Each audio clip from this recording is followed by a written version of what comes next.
I don't like to lose. Ego hit y'all with another one. Oh, I got some bad news for Shakur Stevenson. Is Shakur Stevenson being set up to lose his next fight with William Zepeda? Shocking new information comes out. In this video, I'm going to break down what's going on, what makes me feel this way, the good, the bad, the ugly, all that good stuff right now in this video. And I want to give you guys the origins. Now, I've already made a video about this. Shakur Stevenson is getting ready to fight William Zepeda. Should be a good fight. However, right now, it is looking suspect for Mr. Stevenson. And let's just say the game is not being played fairly. We are currently entering weird times for boxing. We're on a very weird timeline where you have a person like Turki. A lot of people said he was saving boxing. He was a savior, and he was so much different. He was here to unite boxing and boxing promoters.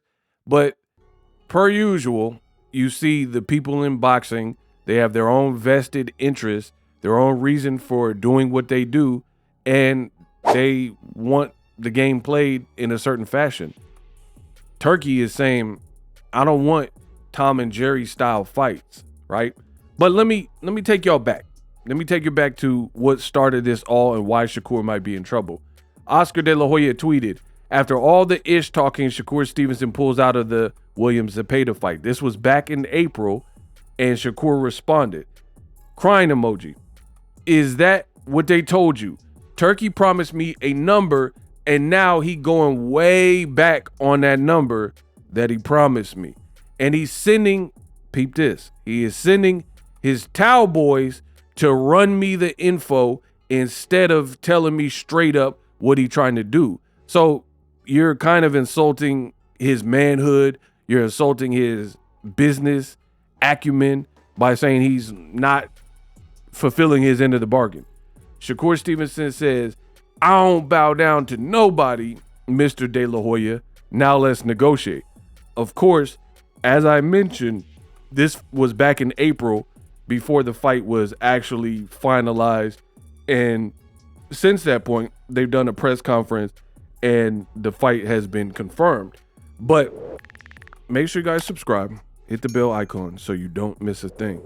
I truly believe that these are the moments that kind of sparked it all up and got fans feeling that it is a setup because Shakur went against the establishment.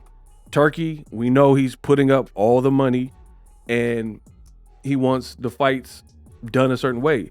He went on record stating that I don't want fights that are boring. He basically said he don't want fights that don't entertain. And why this becomes dangerous is because he's fighting William Zepeda. You could look at this picture right here and see that William Zepeda looks a hair taller than Shakur Stevenson. Now, on paper, Shakur is way more skillful, a way better, more complete fighter. However, in the world of boxing, boxing doesn't work like that all times. I've seen plenty of fights where the more skillful guy loses. I've also seen a ton of fights where the skillful guy wins. It all just depends. But William Zepeda, he's not more skilled than Shakur Stevenson. He's not more technical than Shakur Stevenson. But what he does have is he's never been stopped. He's undefeated. He has grit, durability, power, and volume punching. And if you know boxing, volume punchers, aggressive, durable guys who are nagging and kind of that buzzsaw that will not go away, sometimes those are the styles that complicate things for the pure boxer, right? And make it a rugged night. So Shakur has had infamous hand injuries, even in the fight with a late replacement electrician like Joshua Padley. If his hands give out in this fight, it could spell trouble. But what becomes more troubling is what Turki had to say. And I've already made a video about that. Check that video on the channel. He just put this out. We have a surprise for Shakur Stevenson on Saturday. A ring that shrinks as the fight goes on. Devil emoji. Shakur says he is ready to deliver a beatdown of William Zepeda. And I know the Mexican is prepared for the challenge of the biggest fight of his lifetime. End quote. Now, Turki likes to play games and be facetious and joke around. I don't know. I'm not him. I don't know what's going on. But they say a lot of truth is said in jest. And he's talking about we got a surprise. Like, what prompted you to even come out and say that? So, I don't know. Because if you look, I watch a lot of true crime. You look at a lot of true crime, people will tell you what they're going to do. You look at infamous people who've unalived others, and then they kind of told what they were going to do, and people just didn't believe them. They thought, oh, this person at work said this and that, but he was just joking, right? Shakur Stevenson got nicknamed by Turki the Outlaw, which is a good name because people say Shakur's running in his fights, and he's an outlaw because he ain't listening. He calling Turki and his people the Cowboys. I put this on my social media. Make sure you follow me. Shakur Stevenson, it is reported that he's going to fight in an 18x18 smaller ring because of this no running clause from Turki Alalshikh. So Turki trying to put a stop to additional movement. For me, I think that's dumb because at the end of the day, you can't control boxing. Boxing is boxing.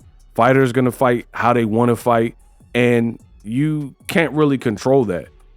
Now, I made this graphic that's giving you an idea of like a 20x20 ring versus an 18x18. So it looks like Shakur being set up, y'all, because at the end of the day, they got him in this little McDonald's play place, baby toddler playpen at ring, and he's saying he knows what he's up against and he's good with it. So we will see. We are definitely going to see. But interesting times. We have not really seen it where a fighter is up against the organizer and the organizer is like impacting the rules and changing the rules and like trying to put shrinking rings and smaller rings to avoid certain outcomes or the fight being a certain tonality. Crazy times. But let me know what you guys think. Use my affiliate link for StreamYard to up your stream game. Use TubeBuddy or vidIQ if you want to be a content creator such as me. Let me know, is Shakur Stevenson being set up? You dig? Live streaming can be tough, which is why I use StreamYard. Click the link in the description for StreamYard, which is an awesome tool that enables you to set up your stream with ease of use. Get great results with live streaming. It's what I use. Stream to social media with ease with StreamYard. Live streaming is here to stay. Engage with your audience using StreamYard. Great way to reach out to your audience and connect. So you need a tool that can do that.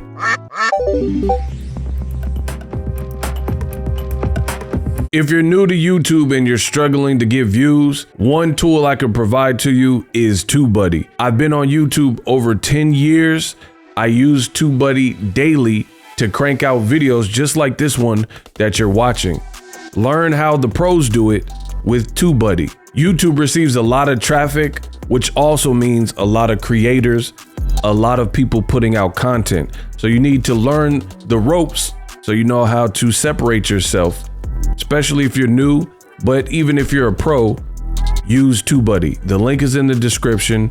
Get more views, more subscribers, and a higher click-through rate. So ultimately you can realize all of your online goals. Use my affiliate link in the description and grow your channel fast.